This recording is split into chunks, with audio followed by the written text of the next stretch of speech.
ሰላም ተመልካቾች እንዴት ናችሁ? ጤናው በቤቶ በየሳምንቱ በዚህ ሰዓት የተለያዩ ጤናዊ ጉዳዮችን እያያዘ በቀጥታ ስርጭት ከእናንተ ተመልካቾች ጋር ይገናኛል። እናንተም እንግዲህ የስልክ ቁጥራችሁን ተጠቅማችሁ ወደኛ እየደወላችሁ በመናነሳው የጤና ጉዳይ ላይ ሀሳብ፣ አስተያየት፣ ጥያቄዎቻችሁ እንደልመዳችሁ ታቀርባላችሁ ማለት ነው። የዛሬው ርዕሰ ጉዳያችን የስኳር ህመምን ይመለከታል ማለት ነው። ባለን ሰዓት በደንብ አድርገን በዚህ ጉዳይ ላይ እንወያያለን።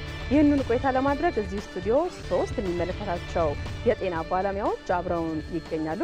እነሱን አስተዋውቀን እንጀምራለን። እንግዲህ ከሐኪሞች ማህበር፣ ከስኳር ሐኪሞች ማህበር፣ ከስኳር ህሙማን ማህበር እንደዚሁም ደግሞ ከጤና ሚኒስቴር የስፖርት ባለሙያ ናቸው። ግን በበለጠ ደግሞ እስቲ የራሳችሁን ብር እንድታስተዋውቁልን ለተመልካቾች ልጋብዝ። ዶክተር ጌታሁን ከስል ጀምር። እሺ፣ አመሰግናለሁ። ዶክተር ጌታሁን ታረቀኝ ይባላለሁ። በሙያዬ የስኳር የውስጥ ደዌና የሆርሞኖች ህክምና ስፔሻሊስት ነኝ በአዲስ አበባ ዩኒቨርሲቲ እና የውስጥ ደዌ ህክምና ክፍል ኃላፊ ነኝ። እንዲሁም ላለፉት 3-4 ዓመታት የኢትዮጵያ ስኳር ህመም ማህበር ፕሬዚደንት ነኝ። መልካም። እሺ ዶክተር አህመድ በርሶ ሊድና። እሺ አመሰግናለሁኝ። ዶክተር አህመድ ረጃ እባላለሁኝ። የስኳር ህመም የውስጥ ደዌና የሆርሞኖች ሐኪም ነኝ። በትርፍ ሰዓቴ ደግሞ የኢትዮጵያ ኤንዶክሪኖሎጂ ኤንድ ሜታቦሊዝም ማህበር ፕሬዚዳንት ሆኜ እሰራለሁ። እንዲሁም ተላላፊ ያልሆኑ ህመሞች ማህበራት ጥምረት ሰብሳቢ ነኝ። እኔ ዮናስ አለማየሁ እባላለሁ። በሙያዬ ኤክሰርሳይዝ ፊዚዮሎጂስት ነኝ። እንግዲህ በአሁኑ ሰዓት እየሰራ ያለሁት በጤና ሚኒስቴር የዌልነስ ኃላፊ ሆኜ እያገለገልኩ። ስለዚህ በጣም እንግዲህ ጠብሰቅ ያለ ሙያ ያላችሁ ከምናነሳው ጉዳይ ጋር ደግሞ ቀጥታ የሆነ ግንኙነት ያላችሁ ባለሙያዎችና እንደዚሁም ደግሞ ሐኪሞች ናቸው። ስለመጣችሁ በድጋሚ በተመልካቾች ስም በጣም ነው የማመሰግነው። እንግዲህ የተለያዩ ህመምን የዚህ ህመም ሳምንት፣ የዚህ ህመም ወር፣ የዚህ ህመም ቀን እየተባለ ይከበራል። በደንብ ጉዳዩን ለማሰብ ለሰዎች በደንብ መረጃ ተደራሽ ለማድረግ አንዳንዴ ደግሞ የሚዘነጉ ነገሮችንም ለማስታወስ ጭምር እንደነዚህ አይነት ቀናትን ማሰብ የተለመደ ነውና ዘንድሮም ህዳር 5 የስኳር ህመም ቀን በተለያዩ እንቅስቃሴዎች ታስቦ እንደዋለ ይታወቃል። ዶክተር ጌታሁን የዘንድሮ መፈክር ጨምሮ አጠቃላይ የዘንድሮ የስኳር ህመም ጉዳይ እንዴት ታስቦ ዋለ የሚለውን ነገር መነሻ አድርገን እስቲ እንወያይ። አመሰግናለሁ። እንግዲህ የዓለም አቀፍ የስኳር ህመም ቀን አክቹአሊ የስኳር ህመም ወር ነው የሚባለው የኖቬምበር ወር በፈረንጆቹ እንግዲህ መከበር ከጀመረ ወደ 34ኛው ነው። ይህም የሆነበት ዋናው ምክንያት የስኳር ህመም በከፍተኛ ሁኔታ ስርጭቱ እየጨመረ በመምጣቱና የሚያስከትላቸው ጠንቆች በሰዎችም በመንግስትም ላይ የሚያስከትሉት ጫና ከፍተኛ መሆኑ ስለተደረሰበት እና አስፈላጊውን እንክብካቤና አስፈላጊውን የአኗኗር ዘይቤ በመከተል ብዙዎቹን እንዳይከሰት ማድረግ ይቻላል። ከተከሰተም በኋላ ጠንቆቹ እንዳይፈጠሩ ማድረግ ስለሚቻል በሚል ስለ ስኳር ህመም ሁሌም ያው ግንዛቤ መሰጠት አለበት። ግን በተለይ አጽንኦ ሰጥቶ በአንድ ወር ውስጥ እንዲከበር ተወሰነ። የዛሬ 34 ዓመት በ1991 በአውሮፓውያን አቆጣጠር ማለት ነው። ረጅም ጊዜ ነው። ከዛ ጀምሮ በየአመቱ የተለያዩ መሪ ቃላትን በመያዝ ይከበራል። የዘንድሮውም እንዲሁም እኛም በኢትዮጵያ ውስጥም ኦልሞስት 34ኛ ዓመት የኢትዮጵያ ስኳር ህመም ማህበርም ጤና ሚኒስቴርን በመተባበር እናከብራለን። የዘንድሮው መሪ ቃል የስኳር ህመምና ደህንነት በሚል ዋና መሪ ቃል አምና ዘንድሮና በሚቀጥለው ዓመት ይከበራል። ግን ልዩ መሪ ቃሉ የስኳር ህመም በስራ ቦታ ተጨማሪ ወቁና ተጨማሪ ድጋፍ ያድርጉ ዳያቤትስ አት ወርክ ፕሌስ ኖ ሞር ኤንድ ዱ ሞር በሚል በተለይ በስኳር ህመም የተጠቁ ሰዎች እንደሚታወቀው አንደኛ የዓለም አቀፍ የስኳር ህመም መረጃ እንደሚያሳየው ከ10 የስኳር ህሙማን መካከል 7ቱ ስራ በሚሰሩበት ጊዜ ነው ወርኪንግ ኤጅ ግሩፕ ላይ ነው ያሉት ማለት ነው። ይሄ ማለት እንግዲህ በአሁኑ በመጨረሻው መረጃ መሰረት በ2024 በዓለም ላይ ወደ 589 ሚሊዮን ሰዎች አሉ። ከዚህ ውስጥ 7 ከ10 በምትወስጅበት ጊዜ ወደ 400 ሚሊዮን በላይ ሰዎች የስኳር ህመም ያለባቸው ሰዎች በስራ መስሪያ እድሜያቸው ውስጥ ነው ያሉት እና አንድ ሰው ደግሞ የቀኑን 1/3ኛውን የሚያሳልፈው በስራ ቦታ ነው። ስለዚህ እንግዲህ አንድ ታካሚ ከሐኪሙ ጋር በአመት 2-3 ሰዓት ነው የሚያሳልፈው፣ ግን በቀን 8 ሰዓት ስራ ቦታ ያሳልፋል። ስለዚህ ስራ ቦታ ያሉ ነገሮች የስኳር ታካሚዎቹንም ተጽዕኖ ይፈጥሩባቸዋል። ጥሩ የሆነ ከባቢ ደግሞ ለስኳር ህመማቸውም ለእድገታቸውም አስፈላጊ ስለሚሆን ይህንን ለታካሚዎቹም ለፖሊሲ ለሚያወጡ ሰዎችም ለቀጣሪዎቹም ለአሰሪዎቹም ግንዛቤ ለመፍጠር በሚል እየተከበረ ይገኛል። ሙሉ የኖቬምበር እንግዲህ በተለይ ተላላፊ ያልሆኑ ህመሞች ስኳርን ጨምሮ አብዛኛው የላይፍ ስታይላችን የኑሮ ዘዬ የሚባለው ነገር ለነዚህ ህመማት የሚዳረግ ነው ተብሎ ብዙ ጊዜ ሲነገር እንሰማለን እና ዋነኛው መፍትሄው ደግሞ እንቅስቃሴ ነው ይባላል። በተለይ በስራ ቦታ እንዴት አይነት እንቅስቃሴ ነው ሰዎች ሊያደርጉ የሚችሉት የሚል ጥያቄ ብዙ ሰው ሊያነሳ ይችላል። ምክንያቱም በቂ የሆነ ሰዓት ላይኖር ይችላል። ተነስቶ ለዛ ሰዓት መድቦ እንቅስቃሴ ማድረግ ወይ ደግሞ እንደዚህ ልክ አንተ እንደለበስከው ልብስ ተዘጋጅቶ መምጣት፣ እነዚህ ነገሮች ላይመቹ ይችላሉ። ብዙ ጊዜ ቁጭ ተብሎ ነው ስራ የሚሰራውና እንደው በስራ ቦታ ላይ በተለይ ሰው ተቀምጦ ሊያደርገው የሚችለው እንቅስቃሴ አይነትን የተወሰነ ብናይ ደስ ይለኛል። እንግዲህ እንደ አጠቃላይ የስራ ቦታ ስንል አብዛኞቹ ስራዎች የሚከወኑት ስራውን በአግባቡ ለመከወን ወንበር ላይ ተቀምጦ ከወንበርና ሰውነትን አብሮ ከማስቀመጥ ከዴክስ ጋር የሚኖር ግንኙነት ነው ረጅም ሰዓት የሚሆነው። ስለዚህ ሰው ባህል እንዲያደርገው የሚገባውና እንደ የማንቂያ ደውል እያደረገ ሰውነቱን በተወሰነ ጋፖች ላይ ማፍታታት፣ የተወሰኑ ስትሬቺንጎችን መስራት። ምክንያቱም የመገጣጠሚያና የጀርባ ህመም ሊያመጣ የሚችለው ረጅም መቀመጥ መዘዝ ስላለ ያን ከመከላከል አንጻር ሰው ቁጭ ብሎ መስራት ይችላል። እንቅስቃሴም እያደረገ ቢሮ ውስጥ መስራት ይቻላል። ኢቭን ሊፍቶችን በመተው ደረጃን በመጠቀም መስራት ይችላል። እንደ አንዳንድ ተቋም ደግሞ እያደረጉ ያሉ ጤና ሚኒስቴርም ጨምሮ የስልጠና ማዕከላትን በማደራጀት ሰው ከስራ ከመግባቱ በፊትና ከስራ በኋላ ኤክሰርሳይስን በመስራት በብዙ አማራጮች እንቅስቃሴን በመስራት ተላላፊ ያልሆኑ በሽታዎችን በተወሰነ ደረጃ ለመከላከል መነሻ ይሆነዋል ተብሎ ይታሰባል። ረጅም ሰዓት መቀመጥ የሚያመጣው ተያያዥ የጤና ችግር ስላለ ማለት ነው። ስለዚህ በተለያየ አማራጮች በመጠቀም ወንበር ላይም ቁጭ ብሎ መሰራት ይችላል። ሰው ውስብስብ ነገር እንዳያደርገው ቀለል አድርገን አንዳንድ እንቅስቃሴዎችን እየሰራን ማየት እንችላለን። ስለዚህ ረጅም ሰዓት ከተቀመጠ በኋላ በየአንዳንድ ሰዓት ሰውነታችን ስቲፍ ሆኖ ስብስብ ብሎ ስለሚቀመጥና ነርቭም ኮምፕረስ ስለሚሆን እንቅስቃሴዎችን ከማድረግ አንጻር ያው እንደ ድመት ከመሳሳብ ሰውነታችንን ከማላቀቅ ስለሚጀምር እዚህ ያለው ደግሞ አብሮ ባልደረባው በመስራት እንቅስቃሴዎችን በተወሰነ ደረጃ እናሳያቸዋለን ማለት ነው። እንቅስቃሴ ዛሬ ያው በሱፍ እና እንደዚህ በሂል ጫማ ይሰራል የሚለውን ነገር እዚች ቁጭ ብለን የተወሰነ ነገር እናያለን። እንግዲህ እንደ ኢቲቪ በጣም እድለኛ የሆነ ተቋም በጣም ብዙ ግቢ ያለው ሲወጣም ሲገባም የመንቀሳቀስ አማራጭ ያለው ከሆነ በጣም መልካም ነው። ባሉበት ሆነው በደንብ መስራት እንዳለባቸው ነው ተመልካቾች። ካልሆነ ግን እኛ የምንሞክረውን አይነት ነገር ደግሞ በስራ ቦታቸው ላይ ሞክሩ ነው መልእክቱ። እስቲ ስራ ሳይቆራረጥ እንግዲህ ወደ ስራ ከስራ ሙዳችንን ሳንወጣ የተወሰነ እንቅስቃሴዎችን ማድረግ እንችላለን። ረጅሙን ሰዓት እጃችን ወደ ታች ሆኖ የተወሰነ ጫናዎች ስለሚኖሩ እጃችንን ከማንቀሳቀስ እንጀምራለን።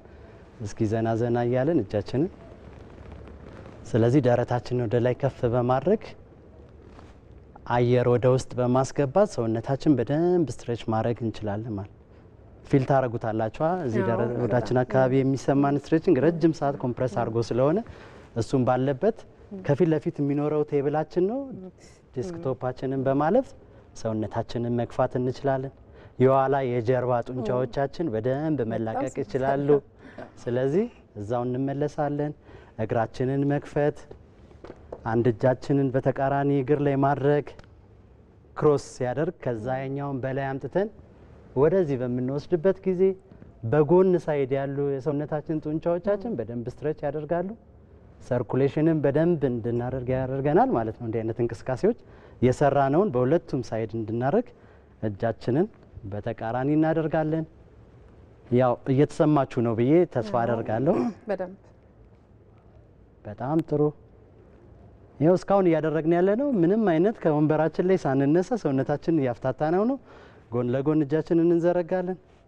የሆነ ነገር እንደምንገፋ መሄድ ትከሻችን ላይ ያለውን ስሜት እያያችሁት ነው። እንዲህ አይነት ሰውነታችን በደንብ ማላቀቅ እንችላለን በዚህ መልኩ ማለት ነው። እዛው እጃችንን እናደርግና አየር በማስገባትና በማስወጣት ሰውነታችንን በደንብ ስትሬች ማድረግ እንችላለን። እስኪ እዛው እስኪ በአፍንጫችን አየር በደንብ እናስገባለን። ሙሉ ለሙሉ ከደረታችን ከፍ እያለ ሄዳል። እስኪ እናስወጣለን። እስኪ አየር በደንብ እያስገባን እስኪ አየር እየለቀቅን በጣም ጥሩ። እግራችንን እንገጥማለን። ምንም የጫማችንን ለመንካት እንጥራለን ማለት ነው። ጫማችንን ለመንካት ሰውነታችን ሙሉ ለሙሉ ስትሬች ያደርጋል። በጣም ጥሩ። ቀስ እያለን እንነሳለን፣ እንመለሳለን። እጃችንን ባለንበት እስኪ ወደ ኋላ ለመግፋት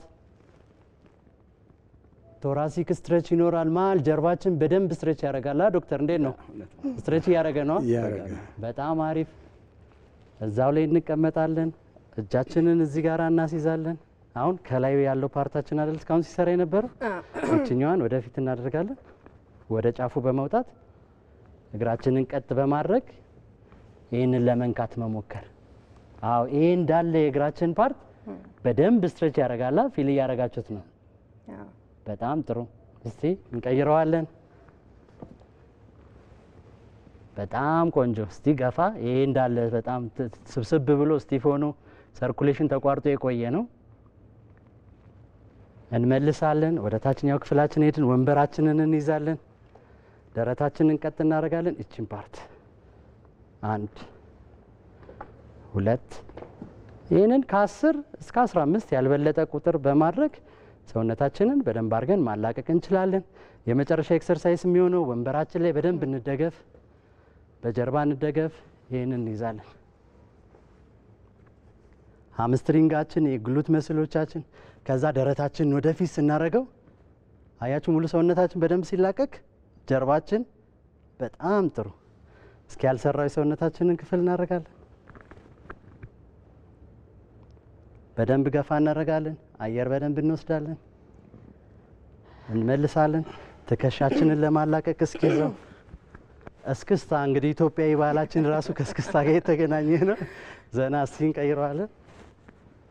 እስኪ ወደ ላይ፣ ወደ ታች፣ ወደ ላይ፣ ወደ ታች፣ ወደ ላይ፣ ወደ ታች። ትንሽዬ አንገታችን ረጅም ሰዓት እንደዚህ ስለሚል እስቲ እጃችን እዚህ ላይ እናደርጋለን። አንገታችን በጣም ጥሩ። እዛው ላይ እንመልሳለን። ከጀርባ እንይዝና በጣም ጥሩ። አንገታችን እስቲ ተቃራኒ ጆሮአችንን እንይዛለን። ወደ እጃችን ስንጎትተው የጎን አንገታችን በደንብ ይለቃል። ይህን ደግሞ በደንብ ለመስራት እጃችንን ገፋ ስናደርገው አያችሁ ትከሻችን እንዳለ ይዞ በደንብ ይሰራል። እስኪ ዞር ዞር ዞር ዞር ዞር። በጣም ጥሩ። እስኪ እንቀይረዋለን። ገፋ እናደርጋለን። እጃችንን እንዘረጋለን። እስኪ እጃችንን እዛው ማሽከርከር። ብዙ ጊዜ ሰራተኛውን የሚያጠቃው የፍሮዝን ሾልደር የሾልደር መድረቅን ምናምን ከመከላከል አንጻር እንዲህ አይነት ኤክሰርሳይሶች በመስራት ቢሮ ውስጥ እንዲህ መንቃት ይቻላል ሳያልበን ማለት ነው። አመሰግናለሁ። በጣም ደስ የሚለው በደንብ የሚያነቃቃ አይነት ስሜት አለው። ስንመለስ በትክክል የስኳር ህመም ምንድን ነው የሚለውን ነገርም እናያለን። ዶክተር አህመድ በተለይ ሰዎች ስኳር አለብኝ፣ ስኳር ከፋለ፣ ስኳር ዝቃል የሚባል ነገር አለ። በትክክል የስኳር ህመም ምንድን ነው የሚሉና ሌሎችም ጥያቄዎችን በደንብ አድርገን እናነሳለን። ተመልካቾችም በያሉበት ነው ስለ ስኳር ህመም ያላችሁን ጥያቄ በደንብ ተዘጋጅታችሁ ጠብቁ። ከመልእክት በኋላ ተመልሰን እንገናኛለን። አብራችሁን ቆዩ።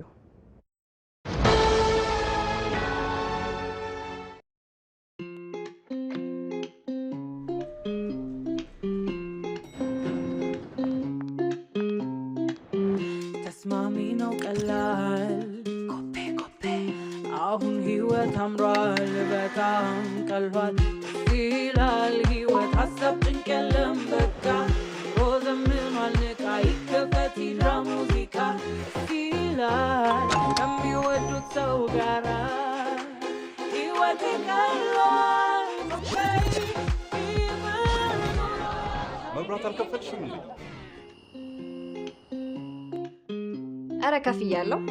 ኮፔ ኢብር እያለ በኮፔ ኢብር ሁሉ ይቻላል። ህይወት የተሻለ ይቀላል። ኮፔ ኢብር ካለ መዘግየት የለ፣ መጣደፍ የለ፣ ሁሉ በጊዜው የኤሌክትሪክ ክፍያን ጨምሮ የነዳጅ ክፍያ፣ የበረራ ትኬት፣ የትራፊክ ቅጣት ክፍያ እንዲሁም ከ30 በላይ ክፍያዎችን ማከናወን ይቻላል። በኮፔ ኢብር ህይወት የተሻለ ይቀላል። የኦሮሚያ ህብረት ሥራ ባንክ። ቀናት ወራትን፣ ዓመታትን ሲወልዱ ወገን ለለውጥ ሀገር ለአዲስ ቀን በትኩረት ሲተጋ ለነገ ህልሙ ዛሬ ላይ ሲደክም ሩቅ አስቦ ቅርብ እንዳያድር የሚሰሩ እጆች አመድ እንዳያፍሱ የነጋዴውን የባለ ሀብቱን የአባወራውን የእማወራዋን አደራ ተረክበን ለወገን መከታ ሆነን ከቆምንበት መንደር ሀገር ወገን ተቀይሮ ስናይ ኩራት ይሰማናል።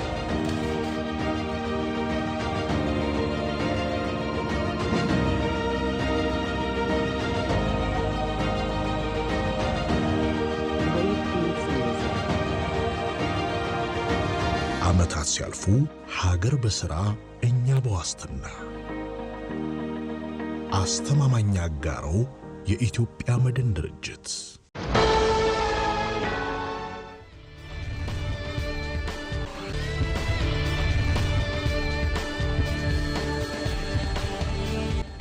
ተመልካቾች ከመልእክት ተመልሰናል። ጤናው በቤቱ በቀጥታ ስርጭት ሰዓቱን ጠብቆ ወደ እናንተ እየደረሰ ነው የሚገኘው። የስኳር ህመም የዛሬው የመወያያ ጉዳያችን ነው። እየደወላችሁ ሀሳባችሁን፣ አስተያየት እንደዚሁም ጥያቄያችሁን አቅርቡ። እናንተን ጥያቄዎችን ለማስተናገድ እዚህ ባለሙያዎች ሐኪሞች ተቀምጠዋል። 011274235 እንደተለመደው ክፍት የስልክ መስመራችን ነው። ባልደረባዬ አማረ ተመስገን እናንተን ስልክ ለማስተናገድ ከሌሎች የስቱዲዮ ባልደረቦች ጋር በተጠንቀቅ አብሮ አለ ማለት ነው። ባለን ቀሪ ሰዓት በደንብ እንወያያለን ስለ ስኳር ህመም። ስለዚህ አብራችሁን ቆዩ በድጋሚ ለማለት ወዳለሁ። ዶክተር አህመድ ወደ እርስዎ ልምጣና ከመልእክት በፊት አንድ ሀሳብ እያነሳው ነበርና የስኳር ህመም ስንል ምን ማለታችን ነው የሚለውን ነገር እስቲ። እሺ፣ አመሰግናለሁ። የስኳር ህመም ማለት ዋና መገለጫው በደም ውስጥ ያለው የስኳር መጠን ከሚገባው በላይ ከፍ ብሎ ሲገኝ ነው። እንግዲህ በአሁኑ ሰዓት አንድ ሰው የስኳር ህመም አለው የሚባለው በደም ውስጥ ያለው በባዶ ሆድ ማለት ነው።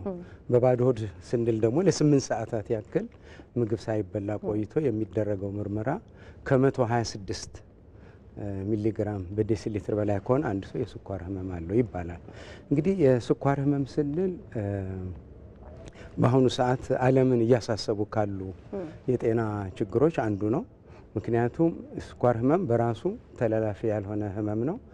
በሌላ አንጻር ደግሞ ለሌሎች ተላላፊ ላልሆኑ ህመሞች የሚያጋልጥ ህመም በመሆኑ አሳሳቢነቱ በጣም ከፍተኛ ደረጃ ላይ ያለ ማለት ነው።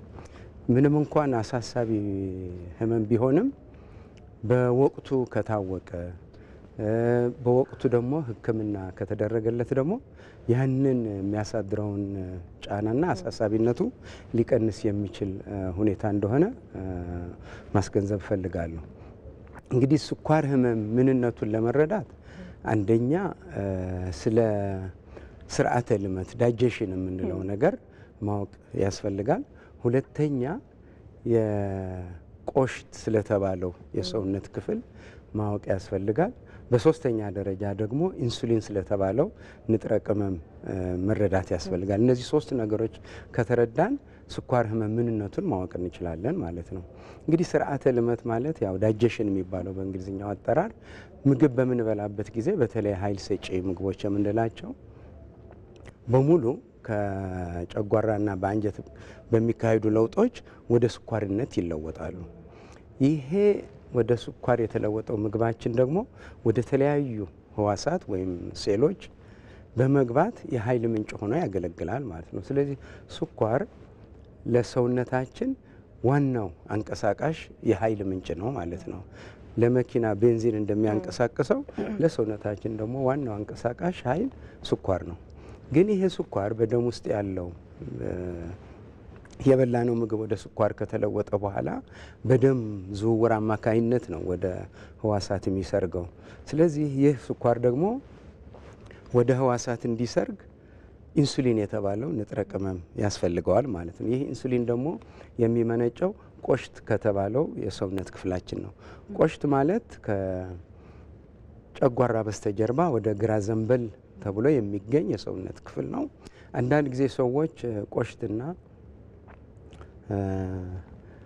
ስፕሊንን ያምታቱታል ማለት ነው እና ቆሽት ነው የሚባለው ትክክለኛ አጠራሩ። ቆሽት ኢንሱሊን ነው የሚያመነጨው። ብዙ ተግባራት ቢኖሩትም አንዱ ተግባሩ ቆሽትን ማመንጨት ነው። ስለዚህ ቆሽት ያመነጨው ኢንሱሊን በደም ውስጥ ያለውን ስኳር ወደ ህዋሳት እንዲሰርግ ያደርገዋል ማለት ነው።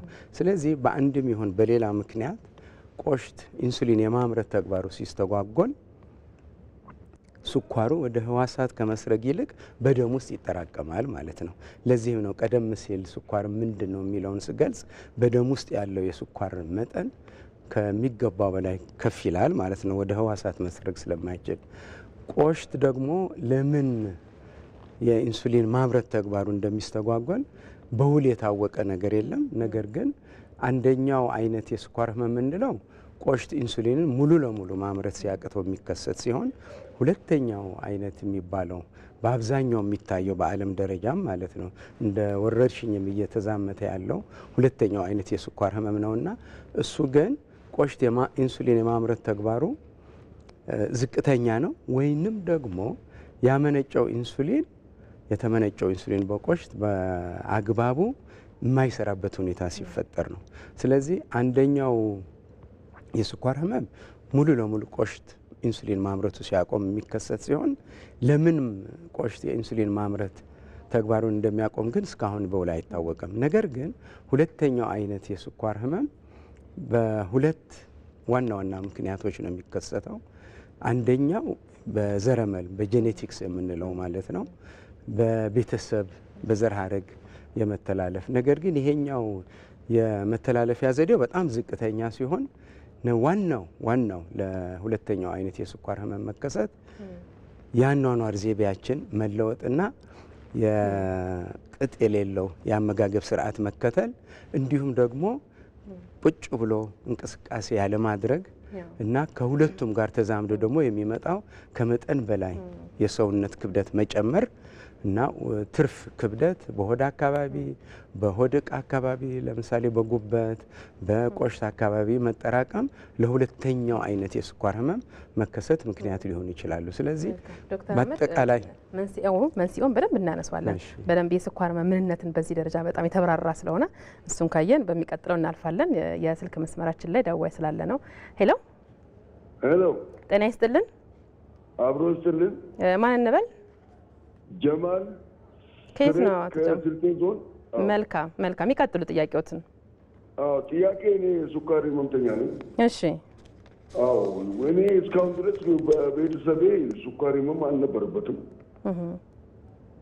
ምንም ነገር የሱካር ህመም ያለባቸው የዘር ሐረግ ያለኝ ሰዎች ብዙ የሉም፣ አልነበረም በቅርብ ዘመዶቼ እና ይሄኛው እንግዲህ ጉዳዩን ይዞኛል እና መድኃኒቶችን ጠዋትም ማታም እወስዳለሁ። ይዋዥቅብኛል ደግሞ የለው እየሰማን ነው። ከእርሱ ጋር እንዲቀጥሉ። እሺ። እና ያለኝ ነው የዋዥቅብኝ ነው። በመድኃኒቶችም እያደረኩ ያለው በጣም ይጥለኛል ደግሞ አንዱ አልፎ በጣም ዝቅልና ምንም በማላስበው ጊዜ ዝቅ ብሎ ይጥለኛል። አቶ ጀማል የስልክ መስመሩ የመታፈን ነገር ስላለው ምናልባት መነጋገሪያውን ትንሽ እስቲ ካፎት ራቅ አድርገው በደንብ እንዲሰማ ዶክተሮቹ በደንብ እንዲሰሙት። ከቤተሰቤ የለው ይሰማል። እና ከቤተሰቤ ምንም አይነት ሁኔታ የሱካር ህመምተኛ አልነበረም። የተላለፈብኝ ምክንያቱ አልገባኝም። እሺ። ሁለተኛ ነገር ደግሞ እንትኑ መድኃኒቶቹን ቀንና ማታ ሐኪም ባዘኝ መሰረት እወስዳለሁ። እየወሰድኩም እነኚህ ደግሞ ልክ ስኳሩ ሊስተካከልኝ አልቻለም። ይዋዥቅብኛል ይዋዥቅብኛል እና ደግሞ አልፎ አልፎ ደግሞ በጣም ዝቅልና ይጥ ይለኛል። በጣም ይጥ ይለኛል። በማላስበው ሰዓት፣ በፍጹም ባልጠበቅኩ ሰዓት ይጥ ይለኛል። መልካም። እስቲ ዶክተር አህመድ ምናልባት ለአቶ ጀማል የሚያነሱት ጥያቄ ካለ እንዲብራራ የሚፈልጉት ነገር በቀጥታ ማግኘት ይችላሉ። እሺ፣ እናመሰግናለን። አንዱ ጥያቄው በቤተሰቤ ስኳር ሳይኖር መስመር ላይ ናቸውና አቶ ጀማል ለሳቸው የሚያነሱት ጥያቄ አለ። ለሳቸው ማነሳው ጥያቄ የሚወስዱት መድኃኒት ምንድን ነው? የመድኃኒት አይነቱ ምንድን ነው አቶ ጀማል? ስሙን አላውቀውም። ወፍራምና ቀጭን ተብሎ ነው የሚሰጠኝ በጤና ጣቢያው። መርፌ ያሉት መርፌ ይወስዳሉ? መርፌ አልወስድም። መልካም። እሺ፣ መስመር ላይ ይቆዩና ምላሽ ያገኙ። ዶክተር አህመድ እስቲ ከርሶን ጀምርና ምላሽ እንስጥበት። እሺ። እንግዲህ ምንድነው አንዱ ጥያቄያችን በቤተሰብ ሳይኖር እኔን ይዞኛል፣ በምን ምክንያት ሊይዘኝ ቻለ ነው። ቀደም ሲል እንደገለጽኩት ያው የስኳር ህመም ትክክለኛ መንስኤው አይታወቅም። እንግዲህ ካነጋገራቸው በክኒን ነው የሚታከሙት። ስለዚህ ይሄ ሁለተኛው አይነት የስኳር ህመም ነው የያዛቸው ማለት ነው። ሁለተኛው አይነት የስኳር ህመም ትክክለኛ መነሻው ባይታወቅም አጋላጭ ሁኔታዎች አሉ። አጋላጭ ሁኔታዎቹ አንዱ የሰውነት ክብደት ከሚገባው በላይ መጨመር፣ በተለይ ደግሞ በሆድ አካባቢ ያለው የሰውነት ውፍረት በጣም ከፍተኛ ከሆነ ቦርጭ የምንለው ማለት ነው እንግዲህ እሱ ሊያጋልጥ ይችላል። ሁለተኛው እንቅስቃሴ ያለማድረግ በአብዛኛው ተቀምጦ መዋል። በሶስተኛ ደረጃ የአልኮል መጠጥ በብዛት መጠጣት፣ ሲጋራ ማጨስ እና ሌሎች ደግሞ ህመሞች ካሉ ለምሳሌ እንደ ደም ግፊት እንደ ኮሌስትሮል መጨመር ካሉ ሊያጋልጥ ይችላል። ዞሮ ዞሮ በቤተሰብም ባይኖር ምናልባት እነዛ ቤተሰቦች አልተመረመሩ ሊሆን ይችላል ወይንም ደግሞ ዝንባሌው ኖሯቸው የሁለተኛው አይነት የስኳር ህመም ኖሯቸው ነገር ግን ያልታወቀበት ምክንያት በእንቅስቃሴም በሌላ ምክንያትም የተቆጣጠሩት ሊሆን ይችላል። ስለዚህ በቤተሰቤ ለምኔን ሊይዘኝ እንዴት ይችላል? እርግጠኛ መሆን አይቻልም። አዎ አንዱ እሱ ነው። ሁለተኛ የተነሳው ጥያቄ ይዋዥቅብኛል የሚለው ነው እና ትክክል ነው። ስኳር መጠን አንዳንድ ታካሚዎች ላይ ከፍና ዝቅ እያለ ሊያስቸግራቸው ይችላል። የተለያዩ ብዙ ምክንያቶች ሊኖሩት ይችላሉ። አንደኛው ግን ያብላል ስርዓታቸው ያመጋገብ ስርዓቱ በመጠንና በአይነት በጣም የሚዋዥቅ ከሆነ ስኳሩም የዛኑ ያክል ብዙ በበላን ቁጥር ከፍ ሊል ይችላል። ትንሽ በበላን ቁጥር ደግሞ ዝቅም ሊል ይችላል። አንዱ እሱ ነው። ሁለተኛው ሌሎች ተጓዳኝ ህመሞች እና መድኃኒቶች የሚወስዳቸው ሌላ ጉዳይ ካሉ በዛ ምክንያት ከፍና ዝቅ ሊል ይችላል ማለት ነው። ሌላው መታወቅ ያለበት መድኃኒቶቹ ነው። የመድኃኒቶቹ አሰራር አንዳንዱ ስኳርን በጣም ዝቅ የሚያደርግ አለ፣ አንዳንዱ ደግሞ ባለበት የሚያስተካክል አለ። ስለዚህ መድኃኒቶቹን ከሚበላው የምግብ መጠን ጋር ማስተካከል ሊያስፈልግ ይችላል። ስለዚህ ምንድን ነው ለምን እንደሚዋዥቅ ከሚከታተሏቸው ባለሙያዎች ጋር በመመካከር ማስተካከል ይቻላል ማለት ነው። ነገር ግን አንደኛው እንትን የምግብ ሰዓትና የምግብ መጠን ጠብቆ መብላት፣ መድኃኒት ወስደው ደግሞ የምግብ ሰዓት ካሳለፉ በጣም ሊወርድባቸው ይችላል። ለዚህ ያንን ነገር ካስተካከሉ ስኳሩ እንዳይዋዥቅ ማድረግ ይቻላል ማለት ነው። የሚጨመር ነገር ካለ በተለይ ይጥለኛል አንዳንዴ የሚል ነገር ተነስቷልና በዚህ ያህል ደረጃ አቅም ማጣት የሚመጣበት የግለሰቡ አጋላጭ ሁኔታም ካለ ለጥንቃቄ አህመድ እንዳለው ነው። እንግዲህ የመጀመሪያው አንደኛው ሁሉም በዘር አይደለም የሚመጣው። አጋላጭ ባህሪዎች እድሜንም ጨምሮ እንግዲህ ያጋልጣል። ሁሉም ሰው ላይ አናገኘውም፣ ላይታወቅም ይችላል። ይሄ በደንብ መጣው የብዙ ሰው ጥያቄ ስለሆነ ነው። ሁለተኛው ያው ያንሳል። ዶክተር አህመድ በደንብ አብራርቶታል። የሚያንስበትን ምክንያት በተለይ የመድኃኒቶቹ አይነት በጣም ይወስናል። አንዳንድ መድኃኒቶች በጣም እስከታች ድረስ የሚያወርዱ መድኃኒቶች አሉ። አንዳንዶቹ ደግሞ በጣም አያወርዱም፣ በዛ ስኳር የማይቀንሱ ነገሮች አሉ። ስለዚህ ወይ መድኃኒቱ መጠኑ በጣም በዝቶ ሊሆን ይችላል፣ ወይም ዶክተር አህመድ እንዳለው የአመጋገብ ችግር ሊሆን ይችላል። አንዳንዴም ጠንቆች በሚከሰቱበት ጊዜ ሊመጣ የሚችል ችግር ይሆናል ማለት ነው። አንዳንድ ያው ስኳር የሚያስከትላቸው ጠንቆች አሉ። በተለይ የኩላሊት የመሳሰለ ችግር በሚኖርበት ጊዜ ስኳር በተደጋጋሚ በመውረድ ሊያስቸግር ይችላል። እንዲሁም ሌሎች መድኃኒቶች የሚወስዱ ከሆነ እና ሌሎች ተጓዳኝ ህመሞች ካሉ በማነስ በተደጋጋሚ ማነስ ሊኖር ይችላል። ግን ትክክለኛው ነገር በዚህ ሁኔታ ያው ወደሚያክሟቸው ሐኪሞች ሄደው መድኃኒቶቹንም አሳይተው ያለውን ችግር በደንብ ማብራራት ነው። መልካም። ያው አንዳንዴ እንደዚህ በተሻለ ንቃት ላይ ያለ ማህበረሰብ ጥሩ ይመስለኛል። ወደ ምርመራ መሄድ፣ ህመሙ እንዳለ ማወቅ፣ ከዛ በኋላ መድኃኒት በአግባቡ መከታተል። ልክ እንደዚህ አይነት አጋጣሚዎች ደግሞ ሲያገኙ ይሄ ነገር ለምን ሆነ ብሎ መጠየቅ በራሱ ጥሩ ነውና እንደዚህ አይነት ህመሞች በነገራችን ላይ መንስኤያቸው ምንድነው፣ እንዴት እንደዚህ ሆንኩኝ የማይባሉም ይኖራሉ። ራስ ላይ በደንብ መበርታት ነው። ሌላም ደዋይ መስመር ላይ ስለምናገኝ እንቀበላለን። ሄሎ፣ ጤና ይስጥልኝ። አብሮ ይስጥልኝ። ማን እንደበል ከየት ነው? አቶ ደበላ ይባላለሁ ከልደታ። መልካም፣ ይቀጥሉ አቶ ደበላ።